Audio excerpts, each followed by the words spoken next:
Hello and welcome to the Majlis, the podcast by Radio Free Europe, Radio Liberty, focusing on Central Asia. I am Mohammed Tahir, your host here in Washington, D.C.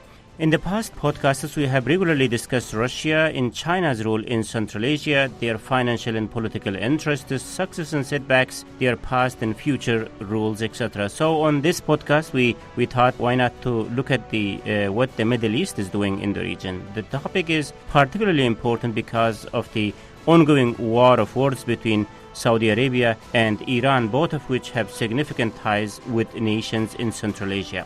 But as much as the topic is timely and intriguing, the problem is there is no concrete figures to determine who is who. But fortunately, I should say, we have a very able panel to navigate all this for us. So without further ado, let me introduce my guests.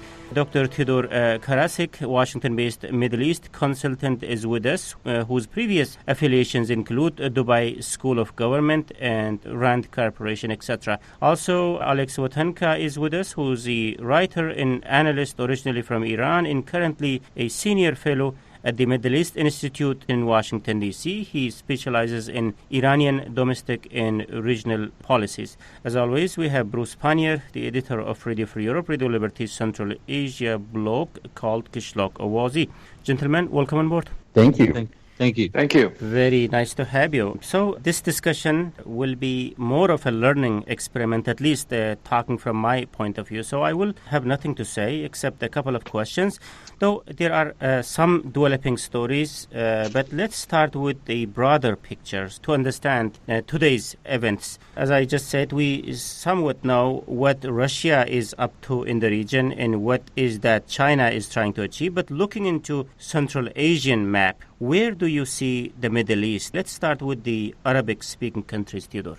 Currently, right now, you see the Arab states of the Gulf focusing on Central Asia for potential future investment in terms of oil, gas, extraction of strategic minerals, and so on. This activity by the Gulf states, particularly by Saudi Arabia and UAE, also has another side to it. That other side is that they are seeking to influence the Central Asian states and to draw them away from any potential impact or influence by Iran. You see Saudi Arabia and UAE in particular investing in Kazakhstan and also more recently in Turkmenistan, which is really the linchpin in Saudi and UAE strategy in Central Asia because it neighbors Iran by border. The other aspect, too, is that the Gulf states are focusing on Tajikistan as well in terms of humanitarian aid and also construction and investment and so on. And this also has to deal with pulling Tajikistan away from its ethnic ties to Iran. Theodore, definitely we are going to talk about today's event, but going back a little bit to the history, is this the phenomena that you just mentioned, is it something new? When the Soviet Union collapsed in 1991, we began to see the Gulf states become very active in that period from 1991 to about 1998. Investing in Central Asia, seeing that the future of the region would be a nexus between Russia and China. Their investment pattern at that time involved some minor investments in oil and gas, I would say, because it was mostly memorandums of understanding. But really the push by the Gulf states had to do with religion.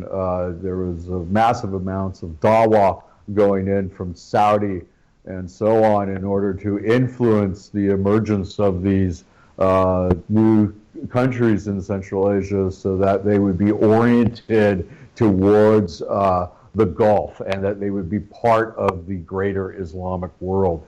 These two drivers about business opportunity and Islam were the drivers in terms of Gulf foreign policy towards the region during the 90s and the early 2000s. And Bruce, you are our Central Asia expert here. We heard Theodore talking about the interest by UAE in Saudi Arabia in the energy fields of Central Asia. So in terms of economic, Arab nations are not in any form or shape a bigger player there, at least yet. So how does the Central Asians view the role of Arab nations in day-to-day life? What difference their presence is making? Well, Ted mentioned rightly that most of the influence that the Arab nations had in the 1990s was religious. They paid for Qurans to be translated into local languages. They provided funding for mosques, the construction of new mosques and things like that. The Central Asians, of course, are well aware of where the seat of Islam is, being in Saudi Arabia. And so there's always going to be that one attraction toward that part. The Middle East is the repository of the Islamic history in many ways, and that resonates very well inside Central Asia.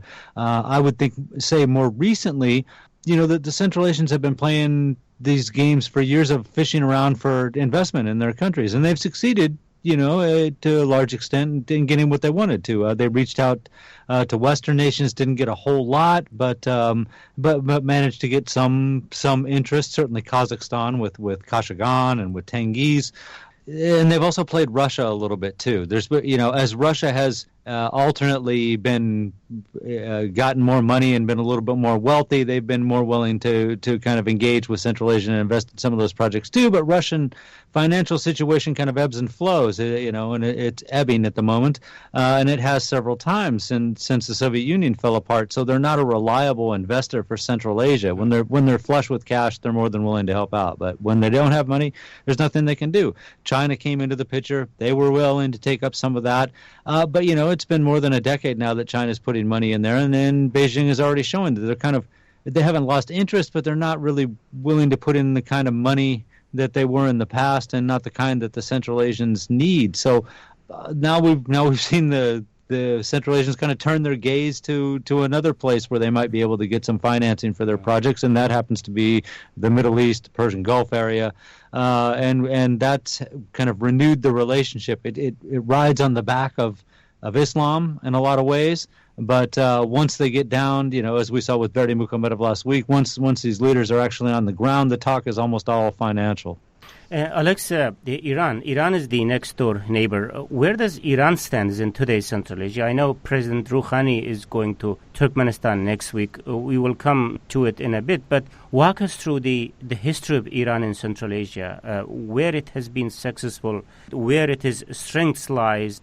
We can argue whether it's been a successful Iranian strategy or not, but in terms of where its strengths lie, clearly I would argue that, broadly speaking, most of Central Asia will fall in within the sort of sphere of Iranian cultural influence. Certainly, if you look at literature, music, cuisine, and all the rest of it, there's the connections between the Central Asian peoples and Iran are pretty solid. I would say far more significant than the connections that the Central Asian peoples have with the Arab countries. But has Iran been able to utilize that? That's the big question. Has Iran been able to use these sort of linkages that exist on a people-to-people level as a way of making inroads politically into this heart of Eurasia? And I think that, to my mind, has been much more of a mixed record. I think the Iranians definitely were much more interested in Central Asia throughout the 1990s. They were at times even successful. Besides some limited business successes that they had, politically they, for example, played a significant role as a mediator in the Tajik civil war. But they always had to worry about the Russian position on what Iran was doing in basically Russia's near abroad, at least that's how the Russians term it. So they always had to worry about not stepping on the Russian toes. And I think that always kind of was a factor in their calculations. Now, if you push forward a few years to March of 2003, the invasion of Iraq by the United States and the sort of opening of new opportunities for the Islamic Republic of Iran, I think that's the time when you see Iranian shift clearly towards the Arab world, which is then even intensified further by the eruption of the Arab Spring in 2011.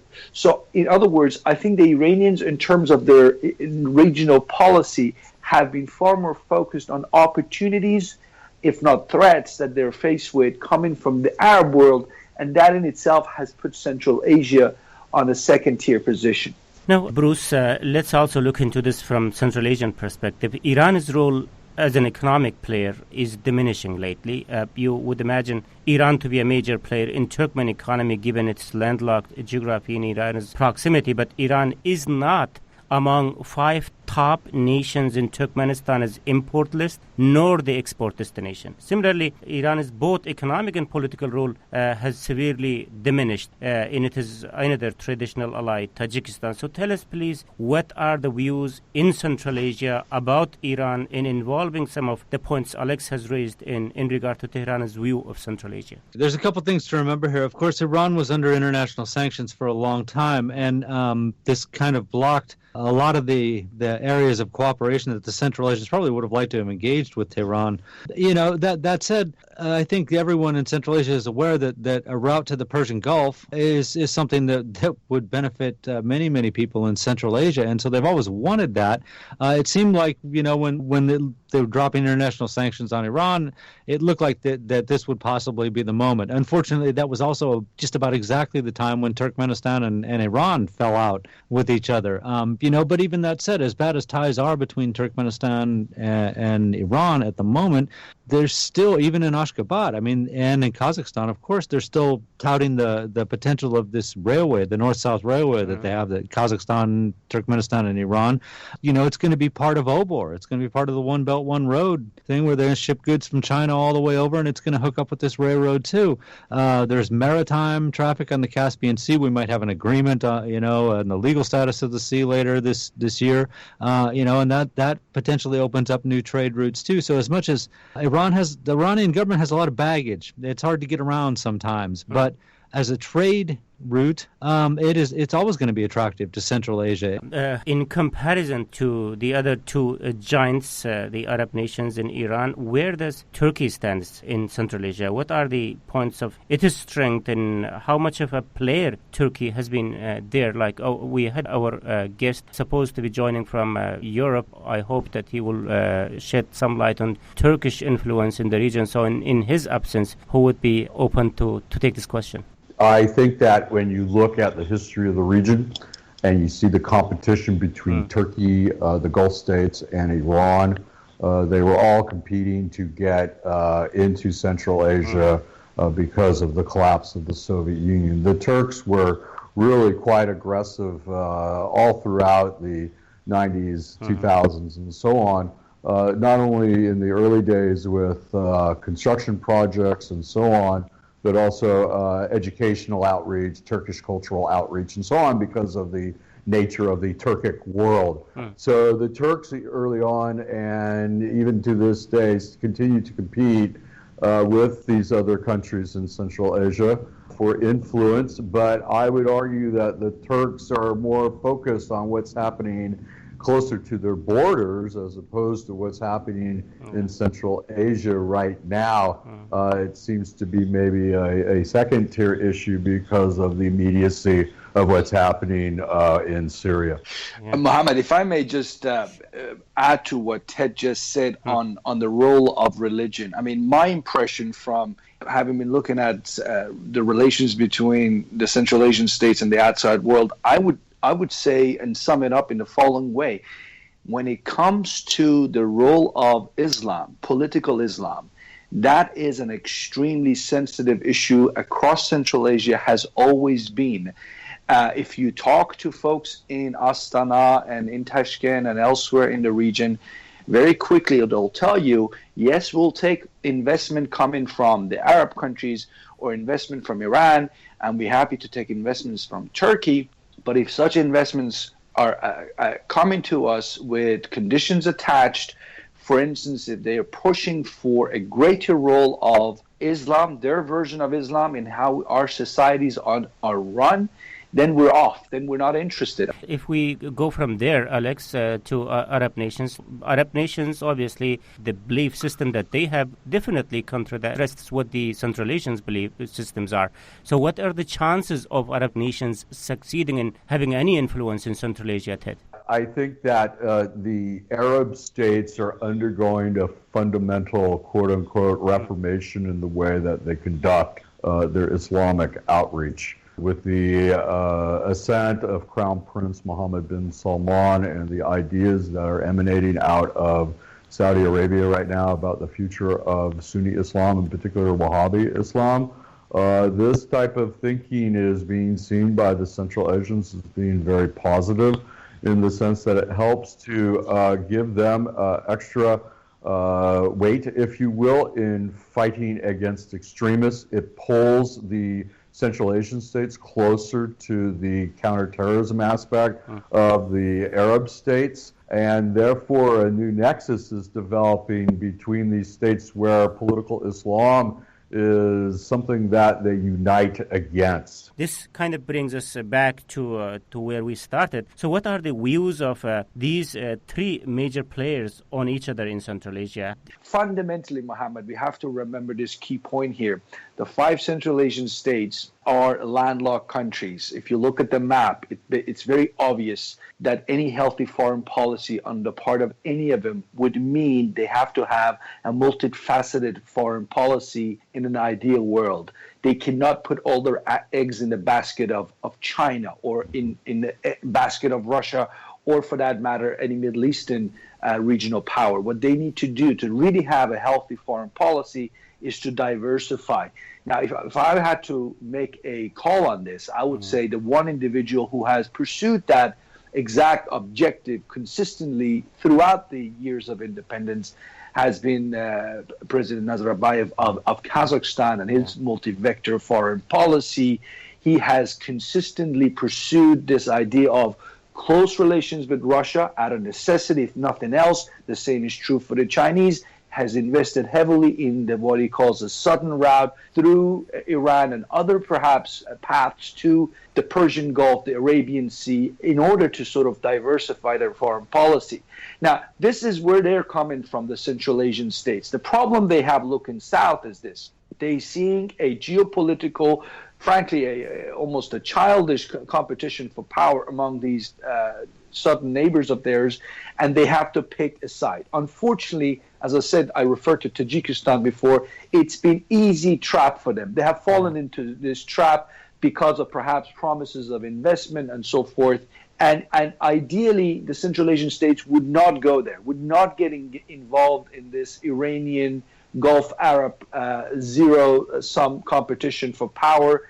It might last for a long time. We don't know.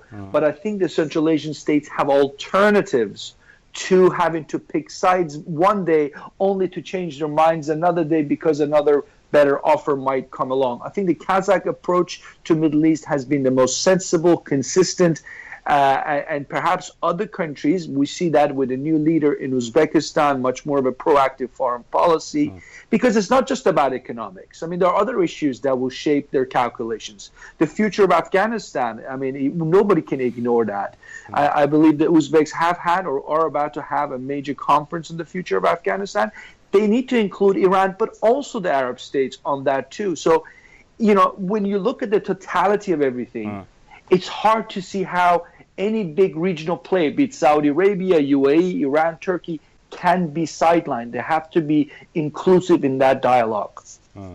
Excuse me, Mohammed, I'd like to just build on something that Alex had mentioned. He did correctly argue about Kazakhstan as a key state in terms of its capability to balance its foreign policy, diversify everybody who they are linked to. The ability for Kazakhstan to have relations with both Israel and Iran, for example, is fascinating to look at.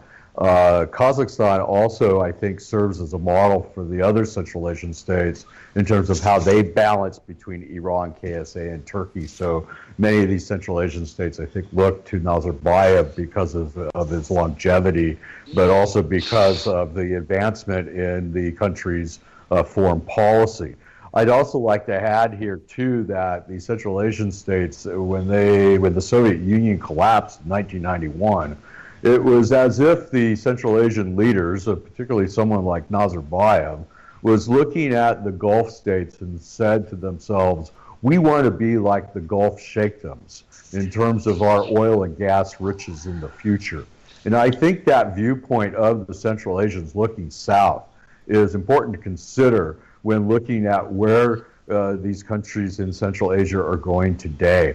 The question becomes, are they looking at the Gulf states as a model for themselves in the future? I think the answer clearly is yes. The question is what kinds of lessons learned can they learn from the Gulf states as they balance between these other powers, such as Iran and Turkey.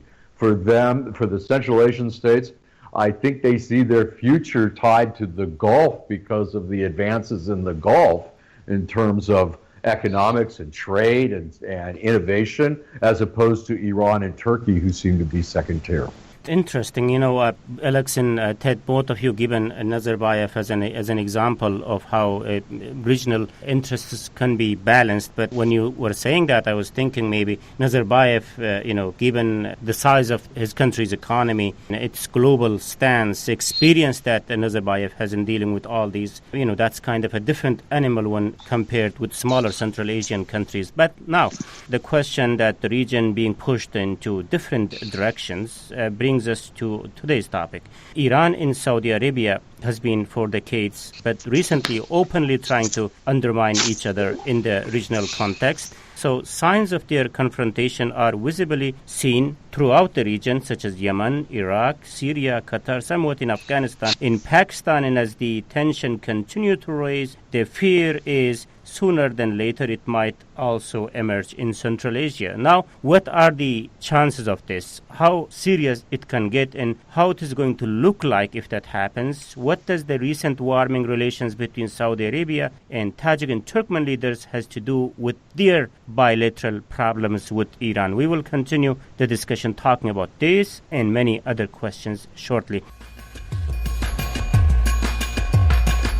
Hey everyone, before we get into the second part of the show, just a quick reminder that if you really like Majlis podcast, there's a real chance that you will also like my other radio show that's called Gandhara Podcast. The show discusses latest developments in Pakistan and Afghanistan from local perspective. And the podcast is published in every second week on Radio Free Europe, Radio Liberty's Gandhara website. It's a totally must-follow discussion for foreign policy nerds with interest in the region. First, let me recap the debate that today on the Majlis, Radio Free Europe, Radio Liberty Central Asia podcast, we are discussing the role of the Arab nations in Central Asia in the light of diminishing role of Iran, and what does this all might mean to the region. Joining me in the discussion are Dr. Theodor Karasik, Washington-based Middle East consultant, Alex Otenka, analyst originally from Iran and currently with the Middle East Institute in Washington, D.C., and Bruce Pannier, editor of Radio Free Europe, Radio Liberty Central Asia blog called Kishlak Owazi. I'm Mohammed Tahir, host of the Majlis here in Washington, D.C. Welcome back, gentlemen. Now we are talking about the possibility of Iran-Saudi Arabia tension reaching to Central Asia. Is it among possibilities, Alex? I think given how unfortunate the situation is in relations between Iran and particularly Saudi Arabia, but also perhaps even we could include the United Arab Emirates on that list, that, it's not unfeasible for us to think that, this could become more of an issue. But I suspect in the case of Central Asia, what we can expect is this sort of competition showing its face, if you will, in a more, maybe benign is not the word, but certainly not a hot kind of a conflict. I mean, you hinted at Yemen and Syria, where we've seen Saudi-Iranian, competition for power happen on a whole different scale. I don't think that's obviously going to happen in Central Asia. Sure. The inroads, the potential for that is limited. In return, what we can expect is, let's take the TAPI pipeline from Turkmenistan to India, this Turkmen, Afghan, Pakistan, India, where the Saudis reportedly, I have not had this confirmed, but reportedly are interested in financing this pipeline. I think in Bruce's reporting in the past, I believe Turkmenistan is going to be responsible for 85% of the $10 billion cost of this pipeline. Now, somebody has to foot the bill. I don't think the Turksmen have that money. That's something the Saudis might be interested in, not purely because of the commercial attractiveness of this business proposition, but because helping the Turkmen government build the gas pipeline from Turkmenistan to India, they undercut Iran's plans to sell its gas to India. So that's the sort of how I see the competition between Iran and Saudi Arabia in Central Asia in the first instance to play itself out, not as we've seen elsewhere in the Arab world, but on a more, as I said, benign fashion. Actually, it was in part Saudi help through the Islamic Development Bank that Turkmenistan was able to build. It is part of the TAPI project. I think the amount that we are talking about here, maybe Bruce knows better than me, $800 million loan from the Islamic Development Bank. And also earlier, I think in January this year, Turkmen president was publicly praising Saudi-based agency, what was the name of that? Saudi Development Fund, for providing assistance to Turkmenistan. I'm not sure what kind of assistance was that, but there was definitely a mention of TAPI. Other than that, Alex, since you mentioned the Turkmenistan, 2 weeks ago, I believe, when the meeting of Central Asian leaders were taking place in Astana, the Turkmen president, instead of joining them, he decided to go to Kuwait and UAE. Now the Iranian president is going to Turkmenistan next week. Do you see any connection between these? Yes, I do actually, Mohammed. I think the trip that Rouhani is making to Turkmenistan, coming a few days after the Iranian oil minister Bijan Zanganeh has been to Turkmenistan. Certainly looking at this from a distance tells me that the Iranians are worried about Turkmenistan's strategic energy plans, what that means for Iran's own plans. We shouldn't forget that Iran and Turkmenistan have also had a dispute that has actually gone to international court for arbitration on an issue of gas swaps between the two. Energy was always going to be one of the areas where Iran and Turkmenistan had a potential, continue to have a potential for much economic cooperation. And unfortunately, it really has been a very, unstable ride so far. Lots of agreements have been signed. I mean, a few years ago when President Rouhani went to Turkmenistan on a state visit, I believe the figure they came up with was $70 billion in terms of trade that they were hoping to generate between Iran and Turkmenistan. Now, when you look at the trade today, we're not even close to something like that. No. In fact, we have opposite sets of problems. We have mistrust. Just this week, 2 Iranian fishermen were killed on the border between Turkmenistan and Iran. This has resulted in the Iranians asking for what's happening here. So yes, I think the relations are tense. Rouhani's trip is aimed to try and sort of reduce that tension. Whether he succeed or not, we'll have to wait and see. Bruce, what's your take on this? I don't know what exact figure there, but Saudis are providing some sort of financial help to Turkmenistan, and Turkmenistan is desperately in need of financial help. And also publicly praising Saudi Arabia at a time when Iran and Saudi Arabia is not a good terms. They never been in a good terms, but now they are exchanging war of words between each other. So what is Berdimuhamedov's thinking when instead of Astana he's going to Saudi Arabia, and also when he's praising Saudi Arabia for its help? What's going on in his mind? I'm sure he's aware that it has some consequences on the Turkmen-Iranian relations. I don't think he cares. In fact, I think that's probably exactly his intention to do this. He's sadly the relations between Iran and Turkmenistan have come down to a very, very childish level, and a lot of that has to do with the Turkmen side. The Turkmen, we know Turkmenistan is hurting for money. Their economy is in horrible shape, and to try to put the squeeze on Iran all of a sudden for a bill that was more than 10 years old, to help them balance their budget. Look at what they did, the length they went to try to get Iran to pay up this money that they said was owed to them. They cut off the gas supplies to Iran and cut off a means of finance for themselves in doing so. That's a very short-sighted policy that we're talking about. Now, you can make the argument that Iran was not paying money. All the gas that went to Iran was returned in the form of barter. It was equipment, it was food, but we also know that there's been food shortages in Turkmenistan lately too. And would $3 billion worth of some part of that given over in food, would that help Turkmenistan out right now and during this last winter? Surely it would have.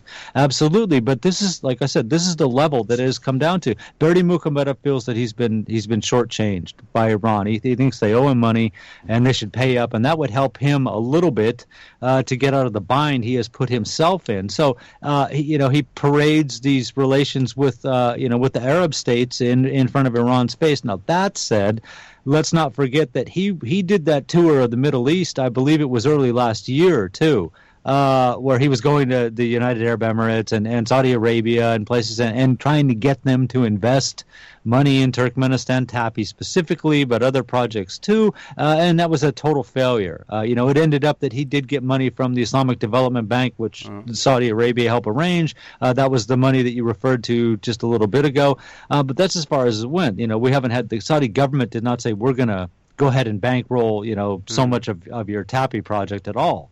In other words, Bruce, so by commenting publicly about Saudi help and also by going to some of the Gulf nations a couple of weeks ago and also having a tough line on Iran recently, in a way the Turkmen president is becoming a willing partner to Saudi Arabia's efforts to squeeze Iran. Is it what's happening here? He has very short-term goals, and he feels that this is the way that he can accomplish what he wants to do. Interesting. So, can I, Mohammed, quickly add something? I think one of the this is a wild card. The Iranians have not, as far as I know, engaged in any subversive activities in Central Asia for some time now. But remember, Iran might not be alone in dealing with Turkmenistan. Iranian-Russian relations have reached levels now where they might see eye to eye on other issues in the region than beyond Syria. And if they feel that Turkmenistan's foreign policy is somehow undermining what Iran and Russia are trying to do in the greater Middle East, then you might have to factor in what Russia can do to squeeze Turkmenistan in return for it wanted to sort of go solo, go look for alternative sources of income. So, as I said, this is a speculation on my part. But Russia is not far away. Russia is actually a neighbor of both Turkmenistan and Iran when you consider the maritime border, and they have a say in this. Yeah, Russia also should be looking at the situation in Tajikistan where Rahman is apparently reaching out to Saudi Arabia, and I think he was also praising a couple of weeks ago the rule that Saudi Development Fund. For some reason, this agency is popping up in every discussion involving Saudi Arabia's ties with Central Asia. So Rahman was also praising Saudi Development Fund's help to Tajikistan, and this is happening in the light of deteriorating relationship with Iran, which has been its traditional ally. What is happening in Tajikistan involving Saudi advancement there, especially given the current tension between Iran and Saudi Arabia? It's about 2 years ago or so I began to notice after King Salman rose to the throne in Saudi Arabia, you began to see the Saudis send humanitarian aid to Tajikistan, which is their usual MO when they want to try to switch a country over or to influence what's happening into it. With repeated deliveries of humanitarian aid, along, of course, comes investment vehicles, particularly the ones that we're discussing here now, to invest in infrastructure in Tajikistan. And there is some debate as to what Saudi Arabia has actually invested in Tajikistan or not. These investments, though, are, of course, a political tool in which to try to get Rahman to pay more attention to the necessities of being part of Saudi and the Gulf states' greater vision. It's important to remember that Rahman had a very prominent position or placement, if you will, during the Riyadh summit last year between President Trump and King Salman and other dignitaries. Rahman's presence there was illustrative of Tajikistan's place within the Saudi realm of influence. Interesting. Bruce, earlier Alex kind of mentioned that. So when all this is happening in Central Asia, what are they thinking in Moscow? I suppose they get some consolation from the fact that they can put a stop to a lot of it fairly easily if they really wanted to invest a lot of effort into it. But they can't be very happy about this. They would prefer to be calling the shots and have the helpless Central Asians at their mercy to the greatest extent possible. They've already had to deal with this with China. But in the case of China, of course, they have a much tougher rival there in Central Asia, and China does have a very long border with Russia. It's a lot more delicate of a process. The Middle East, it's not. It might be a little bit easier for Russia to deal with it. Like I said, they could pull the plug on a lot of stuff that's happening if they wanted to. I'm sure. It's not. I don't imagine the Kremlin sees this as a imminent threat to Russian influence in Central Asia. And I've said before about Chinese investment in Central Asia that Moscow probably doesn't care if China's willing to build up Central Asian infrastructure, and they probably don't care if Iran or Arab states are willing to put money in and develop the infrastructure in Central Asia. That's fine. What they don't want them to have is incredible influence in the area, or be able to, especially among the governments, to be able to dictate to the governments their policy changes, which might adversely affect Moscow. But to date, we really haven't seen any outside power or group reach that level where they could actually sway the Central Asian government so much to their side that it affected Moscow's ultimate interests in the region. Okay. Excuse me, I just want to bring up a very quick point, which is I think we need to think about how Russia and the Gulf states cooperate together in terms of Central Asia. I would have to disagree with you a little bit, Bruce, on Russia's position vis-a-vis the Gulf states in Central Asia, that Russia would say, oh, get out because this is our realm. I don't think that's what's going on here right now geopolitically. I think that Russia and the Gulf states seem to be coordinating like they were coordinating on investment in the Russian Federation in the wake of the Chechen wars. Russia was working with some of the Gulf states for investment to reconstruct Chechnya. That was an accommodation between the two sides. I think that model might be applied here as well. I'm sure Alex is not going to agree with you, especially for the comment that you said Arab nations and Russia coordinating their policies in Central Asia. How is it going to look like from Iran, Alex? I think, I said earlier that there is this relatively, you could say, coordinated position between Iran and Russia right now, certainly in key arenas like Syria. But there's always this suspicion also in Tehran is about what is Russia really up to. So, I mean, to the point about would the Iranians say it's impossible that somehow the Russians and the Gulf Arab states get together on a tactical level somewhere in Central Asia to do something together? I think the Iranians would probably say that's something that within the realm of possibility. My point is this: if we are heading down the path of a new sort of division of the international stage between the Russias of this world and the United States of this world, the simple question is: if you're sitting in Moscow, who is more likely to be swayed by me down in the Middle East, Iran or the Gulf states? The Gulf states are firmly in the United States camp. And I think if you look at it that way, and if it comes down to, the competition between U.S. and Russia gets to that height, then the Russians will presumably, I guess, have to prioritize their ties with Iran over the Gulf states, simply because they have much more sway over Iran than they have over the Gulf Arab states, which, despite ups and downs in relations to the United States, are firmly in the camp of the United States and are likely to remain so in the foreseeable future.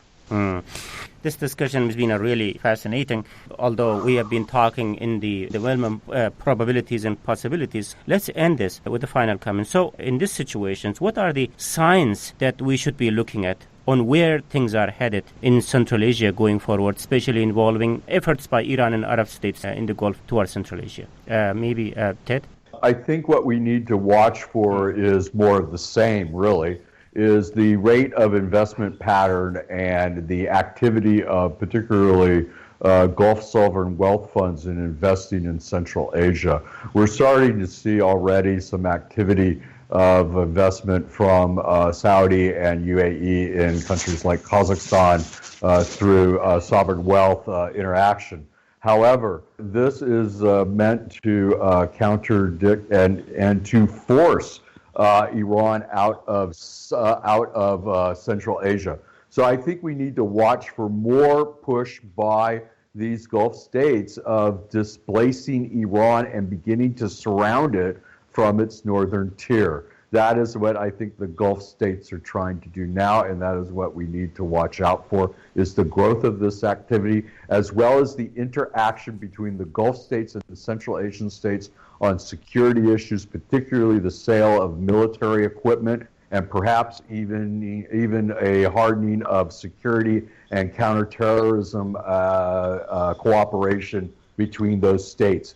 That type of function is related to not only rejecting extremism, but from the Saudi point of view is trying to get the Central Asian states to agree with them on Iran as a threat. Let's see, Bruce, we are talking about the signs on possible impact of Saudi-Iran tension reaching to Central Asia. What are the signs you will be watching going forward? Well, I mean, we already see some of it. Well, Berdy Muhamedov deciding that he would skip the Central Asian summit and go to the Gulf states, and now we have the Iranian president coming to Turkmenistan. All of a sudden, there's a couple things that are always worth watching for to figure out who's got the upper hand out there. How long is this cooperation between Russia and the OPEC nations to keep the price of oil up going to last? If that breaks down, then Russia would be much less disposed, I would think, to some of the Arab nations. If problems happen in Syria and the Assad government is having a hard time keeping in power, then this is another thing that maybe Russia lays at the doorstep of some of these Arab states. Well, how's the Caspian agreement going to look like if they reach it this year? Is it going to be something that Kazakhstan and Turkmenistan can take great advantage of with Iran's blessing? That would help Iran get back into Central Asia, or certainly give them a much stronger hand than they have at the moment. And we know that Iran's also reached out to Uzbekistan in recent months when they had horrible relations under Karimov, but apparently that does not seem to be the case. I wouldn't say that things are great all of a sudden, but certainly Iran, having lost out in Tajikistan, is seeking to recoup its losses in Uzbekistan, and that would be that's another thing to keep an eye on. Alex? I just sort of, point out the obvious here, that is, geography does matter after all. I mean, Iran is a neighboring state. Between certainly Turkmenistan and Iran, there's a physical border. That alone puts Iran in a different category. And I would also say, it is fine that the Central Asian states are looking for financial support, investments, and so forth from some of the Gulf Arab states, but they should not lose sight of the fact that they're not the only ones doing this, overtures that they're sending to Riyadh and Abu Dhabi elsewhere. And if I was sitting in Abu Dhabi and Riyadh, I'm not sure if Central Asia would be, in the long term, my first priority when I have Egypt to worry about, when I have Yemen to worry about, when I have Bahrain and so on to worry about. What I would say, besides geography, is this. It doesn't matter how many billions of dollars the Gulf Arab states will bring to Central Asia. End of the day, the biggest enemy of Iran's attempts, ability to make itself into a real player as far as the foreign policy of the Central Asian is concerned, the real obstacle is Iran itself and its foreign policy. Iranian foreign policy has hurt Iran, not just in terms of its relations with Central Asian states, but this extremely troubled relations it has with the Western world continues to put others off. The Kazakhs are put off despite the fact they'd love to have good relations with Iran, and they do everything they can. But end of the day, if a country in the Central Asian region and elsewhere has to choose between Iran versus the Western world, we've seen the last 25 years who they choose. They will choose somebody other than Iran. So their foreign policy, particularly Iran's troubled relations with the West, if that changes, that could also be a major factor in sort of helping some of these Central Asian states recalculate the value of having better relations with Iran going forward. Okay, thank you very much, Alex Watanka, Iranian Affairs Analyst with the Middle East Institute in Washington, D.C. And also big thanks to Theodore Karasik, Washington-based Middle East consultant, and Bruce Pannier, editor of Radio Free Europe, Radio Liberty Central Asia, blog Kishlog Awazi. It was a fascinating discussion. Thank you very much, colleagues, for your time today. Thank you. Thank you, Mohammed. This is it from me, Mohammed Tahir, host of the Majlis, Radio Free Europe, Radio Liberty Central Asia podcast. Until next week, bye-bye.